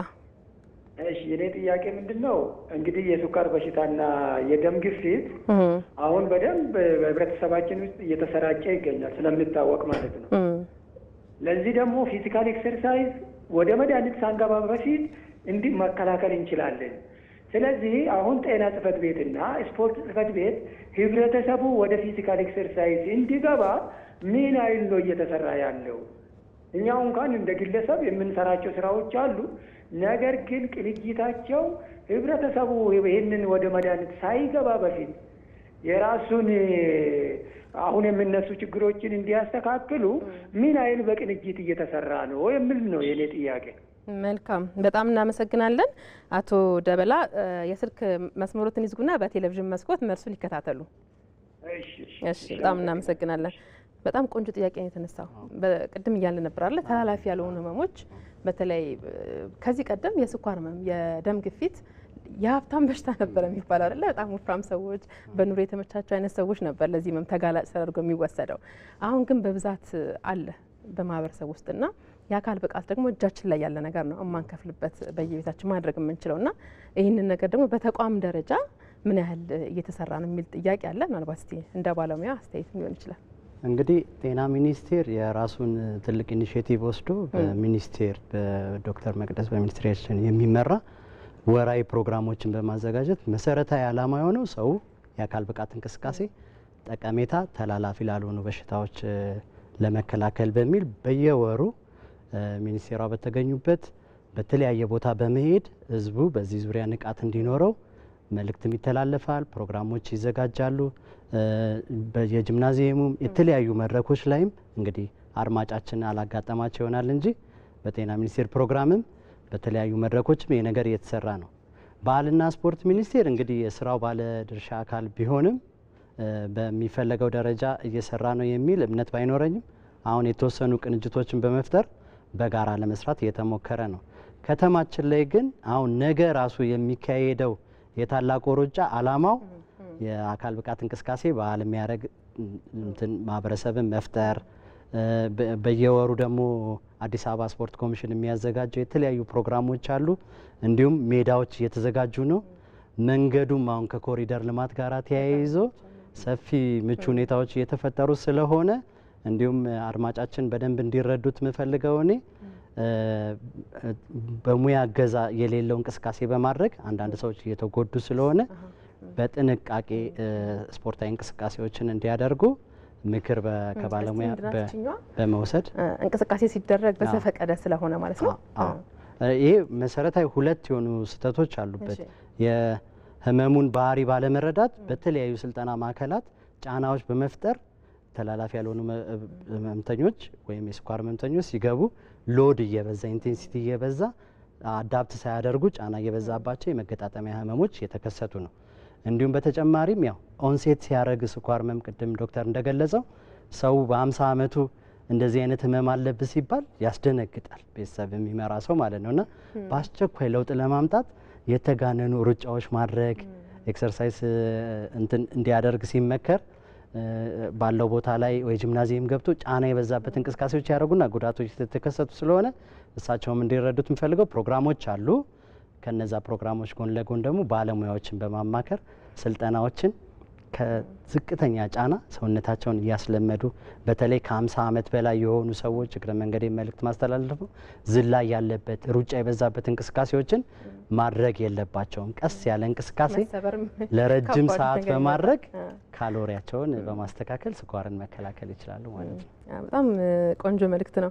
ምናልባት የኮሮና ጊዜ ትዝ ካላችሁ ይሄ ማስ ስፖርት የተለያዩ እንቅስቃሴዎችን ማድረግ እንደ ፋሽን ነበርና ልክ እንደተባለው በቃ በስሜት ብቻ ነበር የሚደረገው። አንዳንድ ጉዳቶችም ነበሩ እንደዚህና ግን ህመሙ ያለበት ሰው እድሜ ትንሽ ደግሞ ገፋ ሲል የባለሙያ ድጋፍ የሚባሉ ነገሮች በጣም ቆንጆ ነጥብ ነው የተነሳው። ምናልባት ቀጣይ አንድ የምናያት ክሊፕ አለች ስለ ስኳር ህመም ምርመራ የምትነግረናትና ከዛ በፊት ዶክተር ጌታሁን የስኳር ህመም ምርመራ የሚከናወንበት መንገድ ትንሽ እንደው ብንመለከት ቆንጆ ነው። ቴስት የሚደረግበትን መንገድ እንግዲህ የስኳር ህመም ያው አሁን የቅድም ጥያቄያችን ከዛ በፊት አንድ ነገር መናገር የምፈልገው ዶክተር አህመድም ብዙ እንዳለው ቅድም ያው ላያውቁት ይችላሉ ነው የተባለው። አሁን ትልቁ ነገር ማወቅ ነው፣ የስኳር ህመምን ማወቅ። እንግዲህ አሁን በጣም እየጨመረ ያለው በማደግ ላይ ባሉ ሀገራት ነው ስኳር። እንግዲህ ወደፊት የሚታየው በጣም ከፍተኛውን ጭማሪ የምናየው በአፍሪካ ነው። በ2050 ዓመተ ምህረት በ140% ይጨምራል ተብሎ ነው የሚገመተው። ይህን አይነት ጭማሪ በአደጉ ሀገሮች ላይ የለም። ስለዚህ ችግሩ ወደኛ እየመጣ መሆኑን ነው የሚያሳየው እና ከ5 የስኳር ህመም ታካሚዎች 4ቱ የሚገኙት ባላደጉና በማደግ ላይ ባሉ ሀገራት ነው። ስለዚህ አሁን መሰረታዊ ችግር እየሆነ ያለው የእኛ ችግር ነው። ይሄ ቅድም እንዳልሽው ከሀብት ጋር ከእድገት ጋር የተገናኘ ችግር አይደለም። ስለዚህ ዋናው ነገር ደግሞ አለማወቅ ነው። በስኳር ህክምና ትልቁ ነገር አንደኛ መከላከል ነው። አሁን ለምሳሌ ዮናስ ሲጠቅሰው የነበረው አመጋገብን ማስተካከል፣ የአካል ብቃት እንቅስቃሴ በማድረግ እንዳይከሰት ማድረግ ይቻላል። አይነት 2ን በተለይ 80% በሚባል ደረጃ መከላከል ይቻላል። ከመጣም በኋላ ደግሞ ቀድሞ ማወቅና ቀድሞ መታከም ነው። አሁን በስኳር ህመም ትልቁ ችግሩ ምልክቶች ስለሌሉት ሰዎች አይመረመሩም። አጣዳፊ ምልክቶችን ስለማያዩ ነው። ይሄም በዓለም ብናየው ግማሽ የሚሆነው ሰው መርምረሽ ስኳር እንዳለበት ብታገኝ ግማሹ እንዳለበት አያውቅም። ይሄ ቁጥር ደግሞ በእኛ ከፍ ያለ ነው።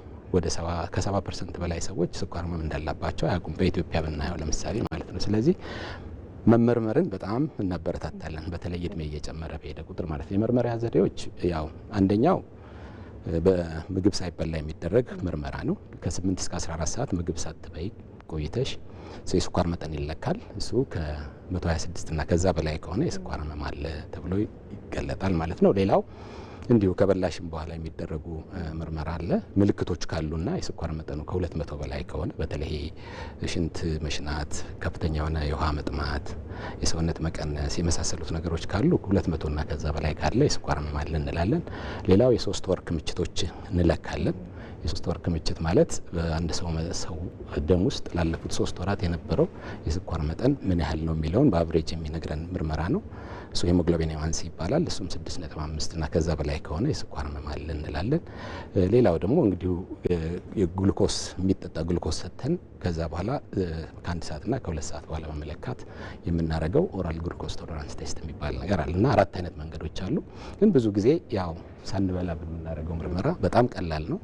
ሲምፕል ቴስት ነው፣ ማወቅ እንችላለን ማለት ነው። በጾም ባደረ ሆድ ጠዋት ሄዶ 8 ሰዓት ካልበሉ ማለት ነው። እና እነዚህ ሁሉም በሀገራችን ይሰራሉ። እንግዲህ መልካም ተመልካቾቻችን አብራችሁን ስላላችሁ በጣም እናመሰግናለን። የስኳር ህመም ዛሬ በጤናው በቤቱ ጉዳያችን አድርገን እየተወያየን ነው የምንገኘው። አጠር ያለች ክሊፕ አለች፣ እሷን ተመልክተን ተመልሰን ከኛ ጋር እንገናኛለን። አብራችሁን ነው። ስሜ ዶክተር ቴድሮስ አበራ ይባላል። የውስጥ ደዌና የስኳርና የሆርሞኖች ሕክምና ሰብ ስፔሻሊስት ሐኪም ነኝ። እንግዲህ የስኳር ህመም መገለጫው በደም ውስጥ ያለው የስኳር መጠን ከፍ ማለት ነው። ይህን የስኳር መጠን መጨመሩን ለማወቅ የተለያዩ አይነት ምርመራዎች ይደረጋሉ። ከነዚህ ምርመራዎች አንደኛው በባዶ ሆድ የሚለካ የስኳር መጠን አለ። ሁለተኛው ከምግብ በኋላ የሚለካ የስኳር መጠን አለ። ሶስተኛው ደግሞ የ3 ወር ክምችት የምንለው ወይንም የሄሞግሎቢን ኤዋንሲ የሚባል የስኳር ምርመራ አለ። እንግዲህ ዛሬ ክሊኒክ ላይ አቶ ጸጋዬ የ3 ወር የስኳር ምርመራ ወይም ኤዋንሲ የሚባለውን ምርመራ ሊያደርጉ ነው ወደ ክሊኒክ የመጡት። በባዶ ሆድ ቴስት ያደረጉት የስኳር መጠን 200 ላይ ነው ያለው። እንግዲህ በተወሰነ መልኩ ከፍ ያለ የስኳር መጠን አላቸው። ይሄ የ3 ወር የስኳር መጠን የሚለውን በሄሞግሎቢን ኤዋንሲ መለኪያ ማሽን ይለካሉ ማለት ነው። እንግዲህ ሄሞግሎቢን ኤዋንሲ በደማችን ውስጥ የሚንቀሳቀሰውን የስኳር አማካይ የስኳር መጠንን ይለካል። ለስኳር አለ የለም የሚለውን ለማወቅ ይጠቅማል። ከዛም በተረፈ ደግሞ በተከታታይነት የስኳር መጠናችን ጥንቃቄ ወይም ቁጥጥራችን እንዴት ነው የሚለውን ነገር ለመለየት ይጠቅማል። በትክክለኛው የስኳር ህመም የሌለበት ሰው የሄሞግሎቢን ኤዋንሲው ከ5.7% በታች ነው። ከ5.7 እስከ 6.5% ያለው እንደ ቅድመ ስኳር የምናየው ሲሆን ከ6.5% በላይ ሲሆን ግን የስኳር ህመም አለ እንላለን። አንድ ጊዜ የስኳር ህመም ከመጣ በኋላ እንዲህ እንደየታካሚው የተለያዩ ጉዳዮችን ካየን በኋላ የትኛው ቁጥጥር ጥሩ ነው የሚለውን ነገር እንወስናለን። ለአብዛኛው የ3 ወር ክምችት ከ7% በታች እንዲሆን እንመክራለን። ያ ከሆነ ጥሩ የስኳር ቁጥጥር አለ ማለት ነው። ከ7% በላይ እየሄደ በመጣ ቁጥር ግን በእያንዳንዱ 1% እድገት የተለያዩ ጉዳቶች፣ የስኳር ጉዳቶች፣ የአይን ጉዳቶች፣ የኩላሊት ጉዳቶች፣ የደም ቧንቧ ጉዳቶች የመጋለጣችን መጠን በየጊዜው እየጨመረ ይሄዳል ማለት ነው። ስለዚህ አንድ የስኳር ታካሚ ይሄንን ምርመራ አትሊስት በየ3 ወሩ ወይም በየ6 ወር አንድ ጊዜ ማድረግ ይኖርበታል። ያንን ጠዋት ላይ በባዶ ሆድ ቤት ውስጥ ከሚመረምረው ምርመራ ጋር እንዲሁም ደግሞ ከምግብ በኋላ ከሚያየው የስኳር መጠን ምርመራ ጋር አንድ ላይ በማድረግ የስኳር ቁጥጥሩ እንዴት ነው የሚለውን ነገር እናያለን ማለት ነው።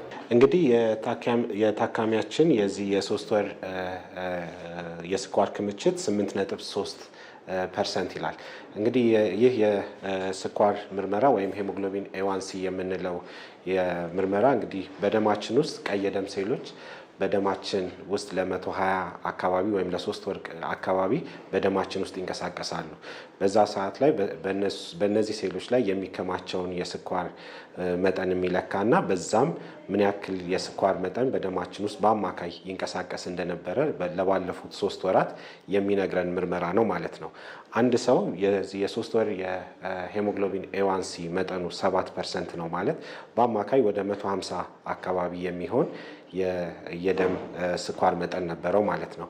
እንግዲህ የደም የስኳር መጠን በባዶ ሆድ እንዲሁም ከምግብ በኋላ በሚባሉ ይከፈላል። በባዶ ሆድ ያለው የስኳር መጠን ምግብ ሳንበላ 8 ሰዓት ቆይተን የምንለካው ሲሆን ይህም በአብዛኛው ከ80 እስከ 130 እንዲሆን ይጠበቃል።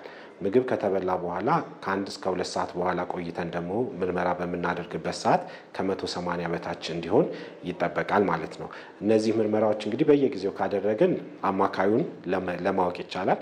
ግን ይሄ ምርመራ እንግዲህ በተወሰነ ደቂቃ ውስጥ ፖይንት ኦፍ ኬር ሄሞግሎቢን ኤዋንሲ ነው። በ5 ደቂቃዎች ውስጥ የዚህ የ3 ወር ምርመራ የሚባለውን ነገር ክሊኒክ ውስጥ ታካሚዎቹን እያየን የስኳር መጠናቸውን ይገልጽልናል ማለት ነው።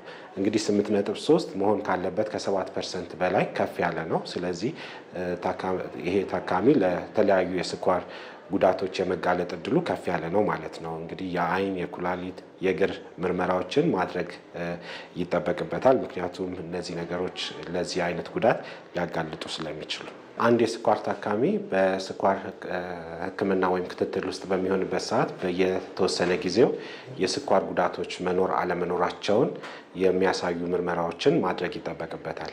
ከነዚህ አንዱ የአይን ቼክአፕ ነው። አይን ላይ ስኳር፣ የደም መርጨት እና ሌሎችም የሞራ እይታን እስከ ማሳጣት ድረስ የሚደርሱ የተለያዩ የአይን ፕሬዠር መጨመሮችን ሁሉ ያስከትላል። ስለዚህ አንድ ታካሚ በአመት አንዴ አትሊስት የአይን ምርመራ ማድረግ ይጠበቅበታል። ከዚህም በተጓዳኝ የኩላሊት ምርመራዎች ይደረጋሉ። እነሱም በደምና በሽንት የሚደረጉ ምርመራዎች ናቸው። እነዛንም ማድረግ ይጠበቅበታል። ከዛም በተጨማሪ የእግር ምርመራ እንዲሁ ይደረጋል ማለት ነው። እግር ላይ የነርቭ ችግሮች አለ ወይ፣ የደም ቧንቧ መጥበብ አለ ወይ የሚለውን ነገር በየተወሰነ ጊዜው ቼክ እናደርጋለን። በየትኛውም ሰዓት ላይ ስሜቶች ደግሞ ሲኖሩ እንደ አስፈላጊነቱ እነዚህ ምርመራዎች ይደረጋሉ። አሁን የምናየው በዚህ በስኳር ማዕከል ውስጥ የሚደረገውን የአመታዊ የአይን ምርመራ ነው። ታካሚው እዚህ ማሽን ላይ ይደገፋል። ይሄ ሬቲናል ፎቶ ካሜራ ይባላል። የአይንን የውስጡን ብሌን ፎቶ ያነሳል። የዛ ፎቶግራፍ ከተወሰደ በኋላ በዛ አይን ላይ የደም መድማት ምልክቶች ወይም የደም መርጨት ምልክቶች አሉ ወይ፣ ምን ችግሮች አሉ የሚለውን ነገር እናያለን ማለት ነው። እዚህ ጋር የምንመለከተው በዚህ በሬቲናል ፎቶ ካሜራው የተወሰደውን ኢሜጅ ነው። ይሄ የአይናችን የውስጠኛው ክፍል ኢሜጅ ነው። የደም ቧንቧዎቹ ክሊርሊ ይታያሉ። እንዲሁም ደግሞ ዲስኩና ይሄ የሬቲናል ስትራክቸሮቹም በደንብ ይታያሉ። እንግዲህ በዋናነት እዚህ ውስጥ የምናየው ነገር ምንድነው? እዚህ ጋር አዳዲስ የደም ቧንቧዎች እየበቀሉ ነው ወይ፣ ደም የሚረጭ ቦታ አለ ወይ፣ ሌሎች ፓቶሎጂዎች አሉ ወይ የሚለውን ነገር ነው የምናየው። ጥሩ ውጤት ነው ታካሚያችን ያለው። አይኑ ላይ ያሉት የደም ቧንቧዎች ጤንነታቸው ጥሩ ነው። የሬቲናው አቀማመጥ ሁሉም ነገር ቆንጆ ነው። ስለዚህ ይሄ ነገር እንግዲህ ይሄ ታካሚ የዚህ የአይን ጤናው በዚህ ሁኔታ እንዲቀጥል የስኳር መጠኑን በደንብ መቆጣጠር መቻል አለበት። ከዚህ በኋላ ያለውን የስኳር መጠን እንዲያሻሽል መድኃኒቶቹን በትክክል መውሰድ፣ የአካል ብቃት እንቅስቃሴዎችን ማድረግ እንዲሁም ደግሞ የአመጋገብ ስርዓትን ማስተካከል ያስፈልጋል። እንግዲህ እስካሁን እንዳየነው የስኳር ምርመራ እንግዲህ በዋናነት የደም ውስጥ ያለውን የስኳር መጠን መለካት እንዲሁም ደግሞ ተጓዳኝ ችግሮች እንዳሉ ቼክ ማድረግ እንዳለ ሆኖ በዋናነት ግን አስፈላጊው ደግሞ ሌላው ህብረተሰብ በተለይ ስኳር ካልመጣ ደግሞ ጥንቃቄዎችን ማድረግና በየተወሰነ ጊዜውም የስኳር ምርመራዎችን እንዲያደርግ ይመከራል። ምክንያቱም ምልክቶች ሁሉም ታካሚዎች ላይ አይታዩም፣ ጉዳት ደግሞ ሊደርስ ይችላል። ስለዚህ ምልክትም ባይኖር የሰውነት ውፍረት ካለ እንዲሁም ደግሞ እድሜ እየጨመረ ሲሄድ አትሊስት በተለይ ከ35 ዓመት ጀምሮ ባለው ጊዜ በአመት አትሊስት አንድ ጊዜ ቼክ ማድረግ የስኳር ምርመራ ማድረግ በጣም አስፈላጊ ነው። ከዛ በኋላ እንግዲህ ውጤቱ ጥሩ ከሆነ በ2ም በ3ም ዓመት እየደጋገሙ ቼክ ማድረግ ይቻላል። የተወሰነ የቅድመ ስኳር ላይ ያሉ ታካሚዎች ግን በየጊዜው የስኳሩን ደረጃ እያዩ ወደ ሕክምናና ወደ ክትትል መምጣት ያስፈልጋቸዋል ማለት ነው።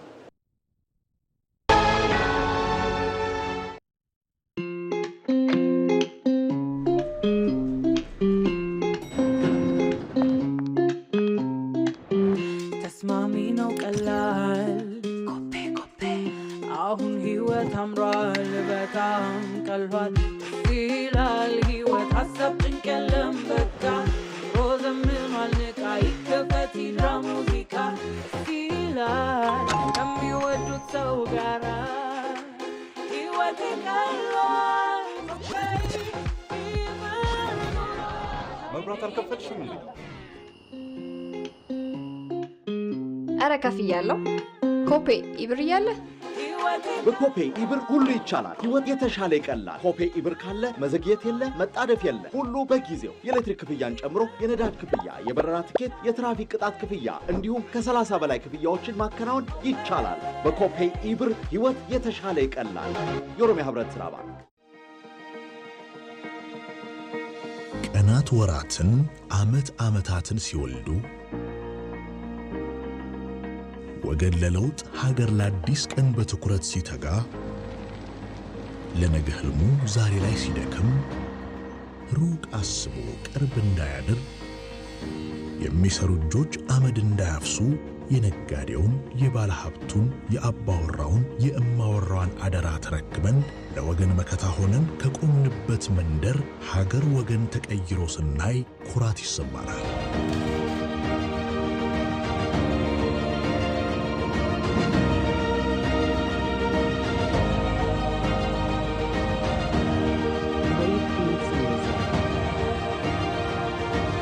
ዓመታት ሲያልፉ ሀገር በሥራ እኛ በዋስትና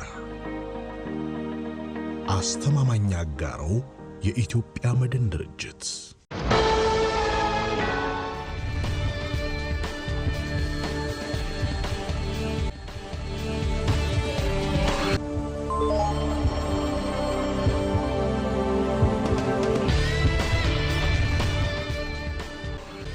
ተመልካቾቻችን አብራችሁን ስላላችሁ በጣም ነው የምናመሰግነው። የጤና በቤቶ ዛሬ የጤና ጉዳይ የስኳር ህመም ነው። እንግዲህ በዚህ ላይ ውይይት እያደረግን እናንተንም የስልክ ጥያቄ እያስተናገድን ነው የምንገኘው። አሁንም መስመር ላይ አንድ ተመልካች እናገኛለን። ሄሎ ሄሎ፣ ጤና ይስጥልን። አቤት፣ ጤና ይስጥልን። ማን እንበል? ከየት ነው? መሐመድ አብደላ ከአዳማ ነው። መልካም፣ አቶ መሐመድ ይቀጥሉ ጥያቄዎትን። እሺ፣ ይሰማል አይደለም? አዎ፣ በደንብ ይሰማል። እሺ፣ በቃ ከአዳማ ነው። እኔ አሁን ወደ ስኳር ህመምተኛ ነኝ። እሺ፣ ግፊትም አለ። መጀመሪያ ስኳሩን ያላወቅኩም ነበር። በግፊቱ የግፊት መድኃኒት እየወሰድኩ ነበር። እሺ፣ በመካከሉ በጣም አመመኝና በቃ የሆነ ጭንቅላቴም ጨምሮ ሰውነቴ በሙሉ ልቤም በቃ በጣም እንትን ስለኝ ምርመራ ሄድኩ። ምርመራ ሲሄድ ስኳር ነው ተባለ። ከዛ በኋላ ስኳር ከመድኃኒት ከመጀመሪያ በፊት እንትኑን የ3 ወሩን ክምችት አሰራ ተብዬ አሰራሁት። እሺ፣ የ3 ወር ክምችቱ ላይ በቃ የሆነ ከፍተኛ ደረጃ ላይ ነው። ወደ 7.5 ምናምን አለ የመረመረኝ ሐኪም። ከዛ በኋላ ወደ ሐኪም ቤት ተመልሼ ሄድኩ። ሐኪሞቼ ወዲያውኑ አስተኙኝና ግሉኮስ ሰጡኝ። እሺ፣ አሁን ጥያቄዎት ምንድነው? በቀጥታ እስቲ ያለፈውን ሂደት በዚህ መልኩ ካየን አሁን በትክክል ምንድነው ማወቅ የፈለጉት ወይም ሐኪሞቹ ምላሽ እንዲሰጡት ማለት ነው? አሁን በትክክል መጀመሪያ ላይ ሲጀምርኝ በጣም ነው ሰውነቴን ኪሎግራሜም ወርዷል። እሺ፣ አሁን ግን ሕክምናውን እየተከታተልኩ አሁን በጥሩ ሁኔታ ላይ ነው። ትንሽ ምንድነው አሁን ሰውነቴ ማነው ኪሎግራሜ እየጨመረ ነው እና የኪሎግራሙ መጨመሩ ሁኔታ ስሜት ነው የምግብ ጉዳይ ነው ወይስ ደግሞ መድኃኒቱ የመጨመር ሁኔታ አለው ወይ? ይሄ ነው ትንሽ ግር ብሎኝ ነው። እስከ 62 ደርሼ ነበረ። አሁን ወደ 69 አካባቢ ደርሷል ክብደቴ። አሁን እንዴት ነው ይሄ ነገር መድኃኒቱ የሚጨመር ሁኔታ አለ ወይ የሚል ነገር ለማወቅ ፈልጌ ነው። አቶ መሐመድ ምናልባት የሚወስዱትን የመድኃኒት አይነት በስም ያውቁት ከሆነ እንደው ቢነግሩ። ኢንሱሊን ነው የሚወስደው። ኢንሱሊን። እሺ ዶክተር ጥያቄ ኢንሱሊን የሆነች የአንድ 100 ግራም ላዋ ላይ የተጻፈ ነው ኢንሱሊኑ። መልካም፣ ጥሩ። እሺ ጥያቄ ከሌለ ምላሽ እንሰጣለን።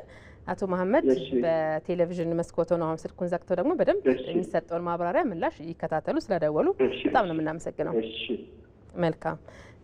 ለዚህ ጥያቄ መልስ ሰጥተን እንደፍና የብዙዎች ሰዎች ደግሞ ጥያቄ ምን ሊሆን ስለሚችል በነገራችን ላይ 1-2 ሰው መስመር ላይ አግኝቶ እድሉን አግኝቶ ሊገባ ይችላል። ግን የብዙዎችን ምላሽ ስለሆነ የምንሰጠው እስቲ የአቶ መሐመድን እንትን ጥያቄ እኔ በተለይ እሳቸው ግፊት አላቸው ተያያዥ ህመሞች ሲኖሩ እንደዚህም ከክብደት ጋር በተያያዘ የመጨመር ነገር አለ። አሁን ወደ 69 መጥቻለሁ የቀነስ ቁጥሩ ነበርኩ የሚል ነገር አለና እንደው አጠቃላይ ነገሩን እንዴት እንመለከታለን ይሄንን ጉዳይ? እሺ እንግዲህ ጥያቄያችን ያቀረቡት ጥያቄ በቅርብ ጊዜ የደም ግፊት ለብዙ ጊዜ ኖሯቸው ምርመራ ሲያደርጉ ደግሞ ስኳር ተገኘብኝ። ስኳሩ በጣም ከፍተኛ ስለነበረ ኢንሱሊን ተሰጥቶኛል ነው የሚለው። ከዛም ክኒንም የተሰጣቸው ነገር አለ። ስለዚህ ይሄ ስኳሩ በጣም ከፍተኛ በሚሆንበት ጊዜ ስኳሩን ለማውረድ የሚደረገው ሕክምና ያው የኢንሱሊን ሕክምና ነው፣ ቶሎ መውረድ ስላለበት ማለት ነው። እንግዲህ ይሄ የእሳቸው ደም ግፊት ኖሯቸው ከዛ ስኳር ስለመጣ በአብዛኛው ሁለተኛው አይነት የስኳር ህመም ነው የሚመስለው እና ሁለተኛው አይነት የስኳር ህመም ከደም ግፊት እንዲሁም ከኮሌስትሮል መጨመር ጋር በጣም ይያያዛል። ስኳሩ በጣም ከፍ በሚልበት ሰዓት ደግሞ ክብደት የመቀነስ ሁኔታ ይኖራል። ስለዚህ ስሜታቸው ደግሞ በጣም ጉልህ ነበርና ኢንሱሊን መጀመሩ ትክክለኛ ህክምና ነው። ስለዚህ በአሁኑ ሰዓት ክብደታቸው እየቀነሰ የነበረው እየጨመርኩ ነው የሚሉት። ስለዚህ አንዱ ኢንሱሊን ስራው ምንድን ነው? የበላነው ምግብ ከሰውነት ጋር እንዲዋሃድ ነው የሚያደርገው እና ስለዚህ ትንሽ ክብደት የመጨመር ሁኔታ ይኖራል። ነገር ግን ዋናው ዓላማ ስኳሩን መቆጣጠር ስለሆነ ስኳሩን ከተቆጣጠሩት በኋላ ኢንሱሊን የማያስፈልግበት ሁኔታም ሊፈጠር ይችላል እና በክኒኖች የመታከምም ሁኔታ ሊኖር ይችላል።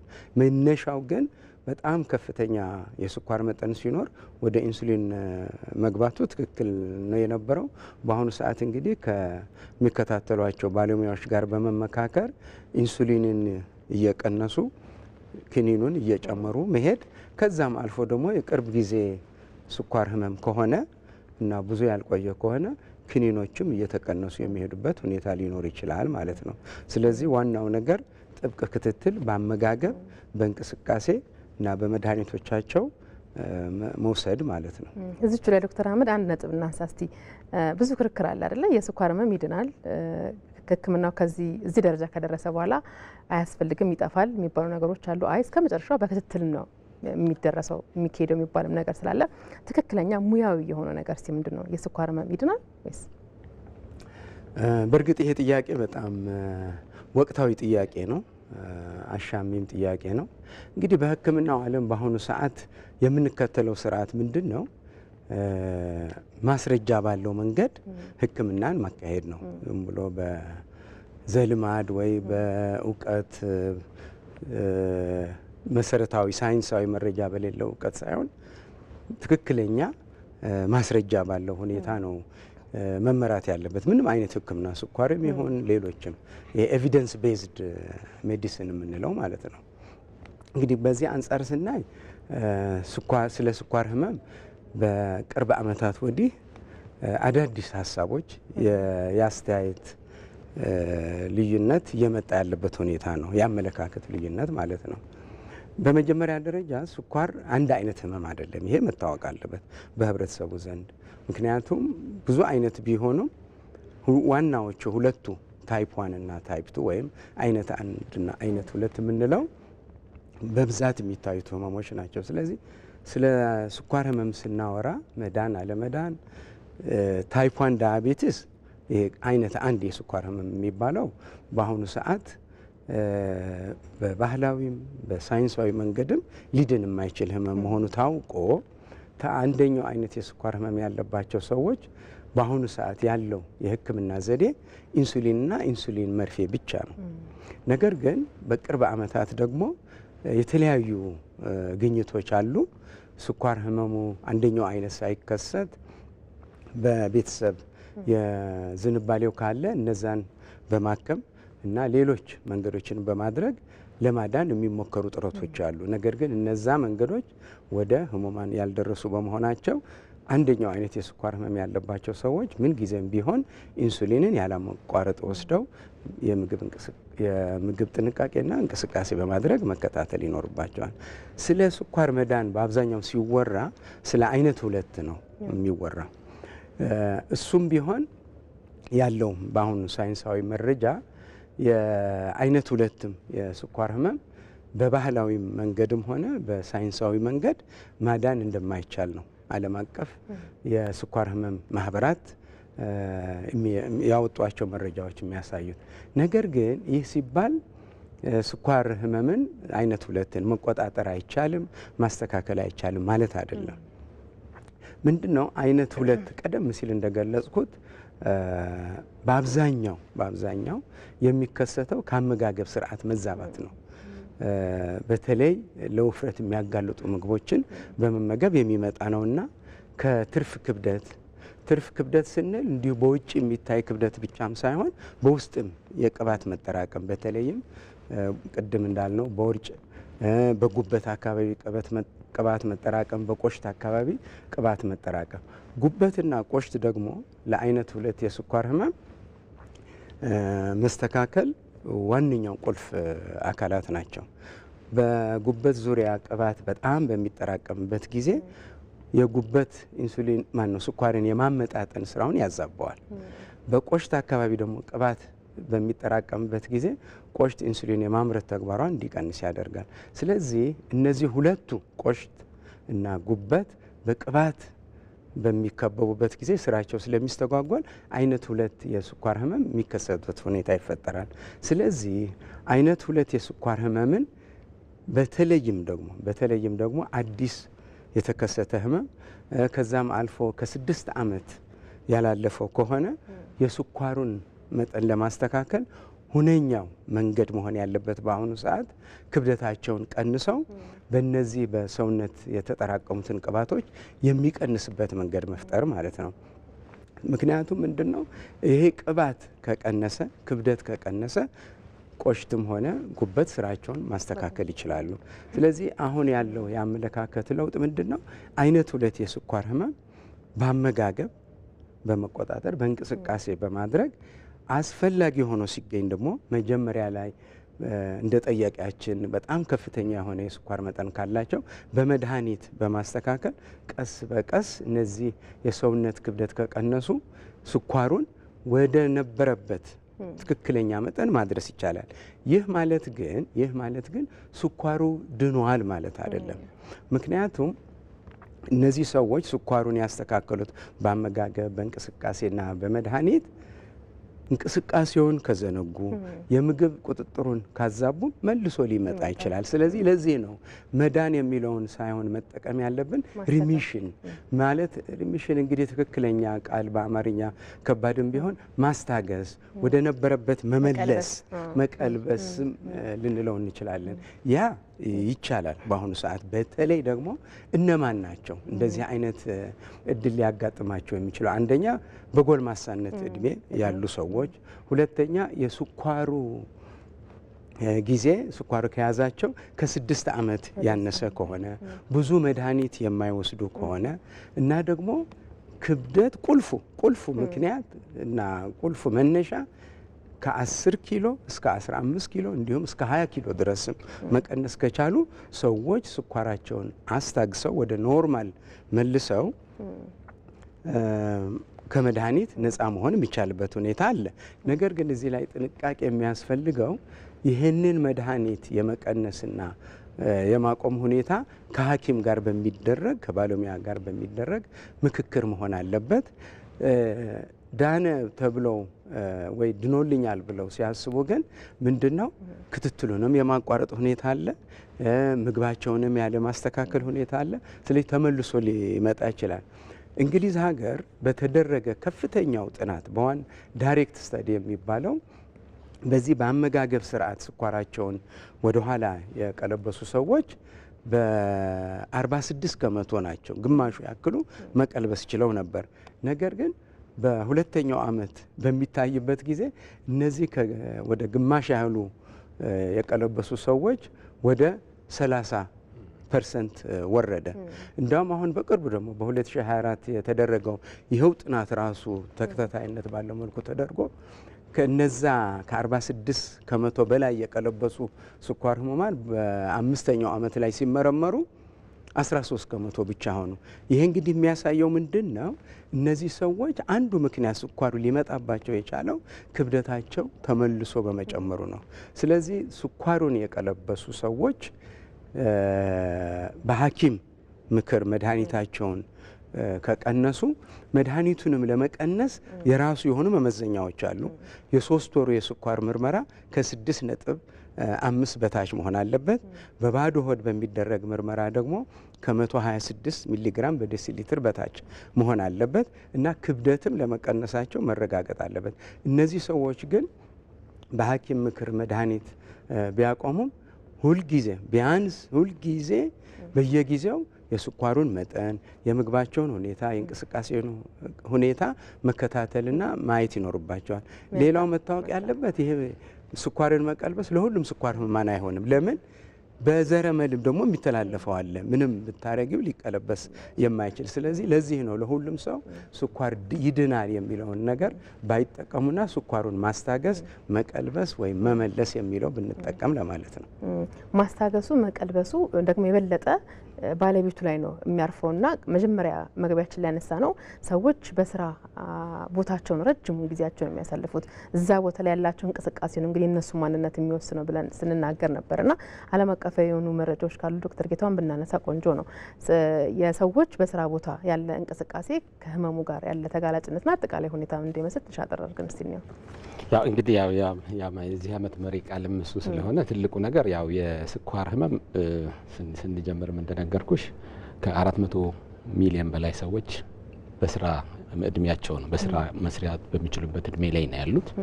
ወደ 400 ሚሊዮን ሰው ማለት በጣም ብዙ ነው። እነዚህ ሰዎች በየቀኑ ከስኳር ህመም ጋር አብረው ነው የሚያሳልፉት። ብዙውን ጊዜያቸውን ደግሞ በመስሪያ ቤት ወይም በስራ ቦታቸው ነው የሚያሳልፉትና በመጀመሪያ ደረጃ የስኳር ህመም በሚኖርበት ጊዜ ብዙ ጊዜ የስነ አእምሮ ተጽዕኖ ያስከትላል ሁሉም ሰው ላይ። እንግዲህ 75% የስኳር ህመም በሚታወቅበት ጊዜ ብዙዎቹ የስነ አእምሮ ችግር ያጋጥማቸዋል፣ ዲፕረስድ ይሆናሉ።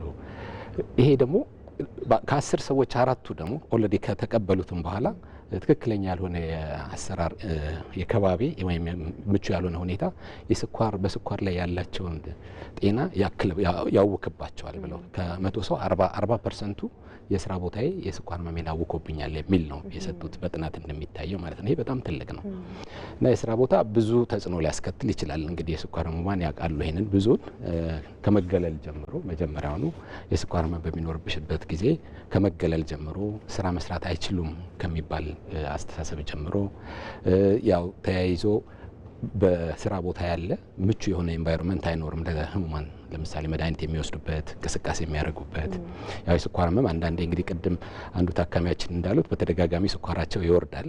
ስለዚህ በሚወርድበት ጊዜ በምግብ መመለስ አለበት። አዘርዋይስ ለህይወትም አደጋ ነው። ይሄንን የሚያደርግ ምግብ ላይኖር ይችላል። በስራ ቦታ ምቹ ነገር የግድ ያስፈልጋል።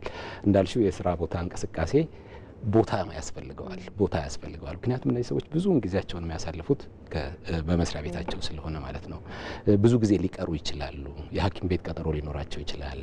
ድንገታዊ እክል ሊያጋጥማቸው ይችላል ከስኳር ህመም ጋር የተነሳ እንዳልኩሽ ስኳር ወርዶ ስኳር በስቶ ወይ የልብ ተጓዳኝ ችግሮች ሲመጡ እና በተደጋጋሚ ከስራ ቦታ የመቅረት ነገርም ሊኖር ይችላል ከስኳሩ ጋር በተያያዘ ማለት ነው። በእነሱ ፍላጎት ያልሆነ እነዚህ ሁሉ አፌክት ያደርጓቸዋል ማለት ነው። ስለዚህ ይህንን ለማስተካከል ብዙ መሰራት አለበት። አንደኛ ራሳቸው ህሙማን ስለ ስኳር ህመም ያላቸው ግንዛቤ ከፍተኛ መሆን አለበት፣ ማወቅ አለባቸው። እንዳልኩሽ ያው ከሐኪም ጋር የሚያሳልፉት ጊዜ በጣም ትንሽ ነው። ስለዚህ ስለ ህመማቸው ራሳቸው ናቸው ሐኪም መሆን ያለባቸው። በስራ ቦታ ያለው ሰው ማወቅ አለበት ስለ ስኳር ህመም።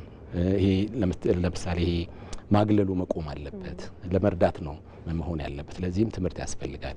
የስኳር መጠናቸው ቢያንስ ድንገታዊ እክል ቢያጋጥማቸው ምን መደረግ አለበት የሚለው በመስሪያ ቤት ደረጃ መታወቅ አለበት። ቅድም እንዳልነው የአእምሮ እርዳታ የሚሰጥ ሴንተር ቢኖር፣ የመጀመሪያ እርዳታ የሚሰጥ ሰው ቢኖር፣ በተለይ ትልቅ ብዙ ሰራተኞች ባሉበት ኢንስቲትዩሽንስ እና እንዳልኩሽ ደግሞ የአካል ብቃት እንቅስቃሴ አድርጉ ማለት ብቻ ሳይሆን ይህንን የሚፈቅድ ኢንቫይሮንመንት ያስፈልጋል። ከስራ በኋላ ወይም ከስራ በፊት ወይም በስራ መካከል የአካል ብቃት እንቅስቃሴ አድርገው ይሄ ለስብሰባ ዶክተር ጌታውን ብናነሳ ብዙ ጊዜ ስብሰባ ይበዛል አይደል? የተለያዩ የስራ ሁኔታዎች ውስጥ ስብሰባ ደግሞ ቁጭ ነው የሚባለው፣ አይምሮም ቢዚ ይሆናልና ምናልባት እንቅስቃሴ እያደረጉ መሰብሰብ ሀሳብ ማፍለቅ የሚቻልበት አጋጣሚ ካለ ጥሩ ነው። እየተንቀሳቀሱ መሰብሰብ ይቻላል። ያው እንዳልኩሽ በተለይ በኢቲቪ ግቢ አይነት ኢንቫይሮንመንት በጣም ይቻላል። ሰፊ ኤሪያ ነው እንዳየ ነው።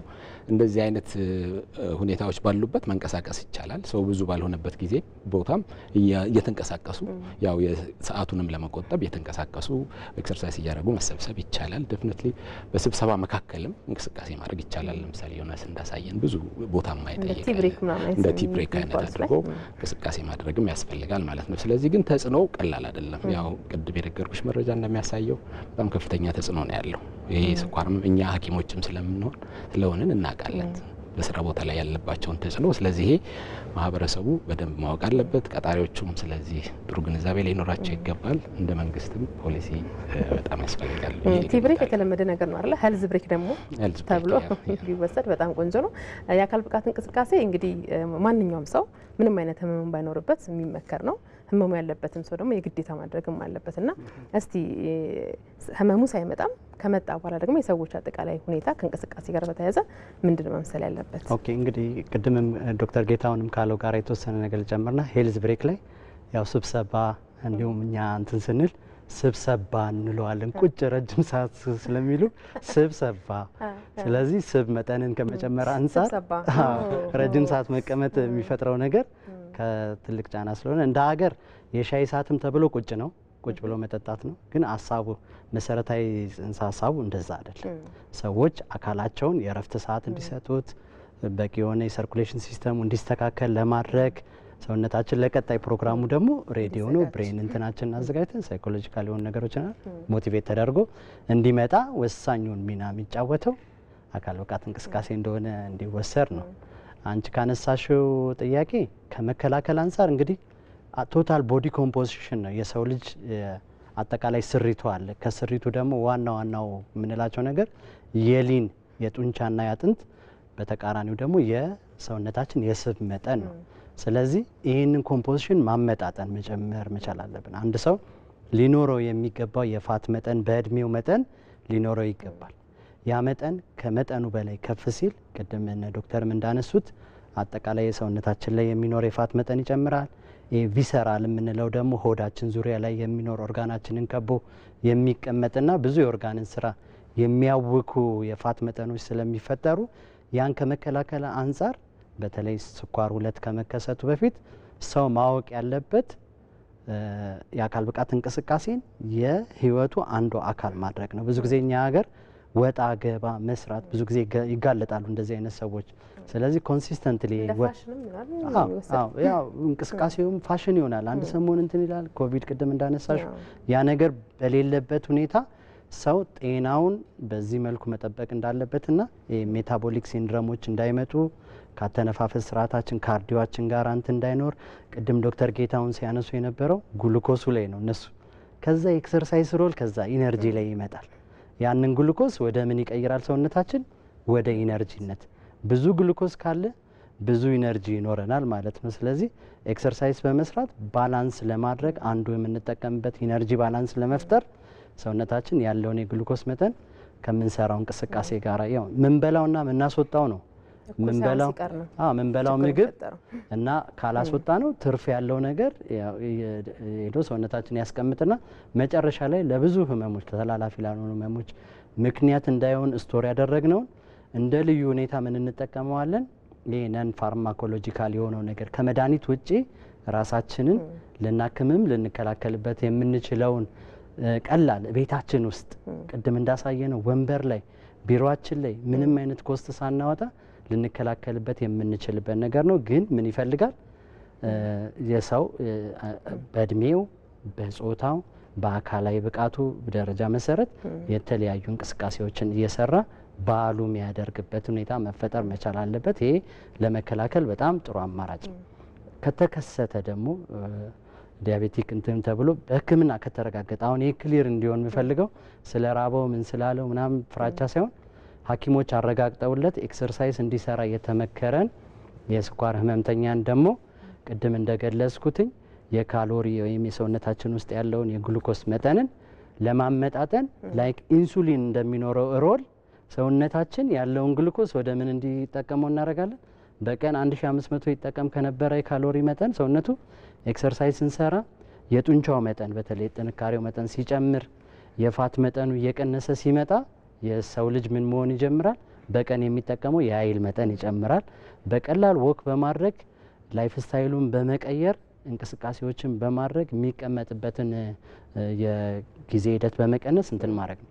እዚህ ላይ በደንብ አድማጩም ትኩረት ሰጥቶት እንዲያስበው የምፈልገው ነገር ኤክሰርሳይዝ እንደ እድሜው መጠን መሰጠት መቻል አለበት። በተለይ እድሜ ከሄደ ሳርኮፒኒያ እንለዋለን እኛ የጡንቻ መጠን ከ40 ዓመት በኋላ ከ2 እስከ 3% እየቀነሰ ይመጣል።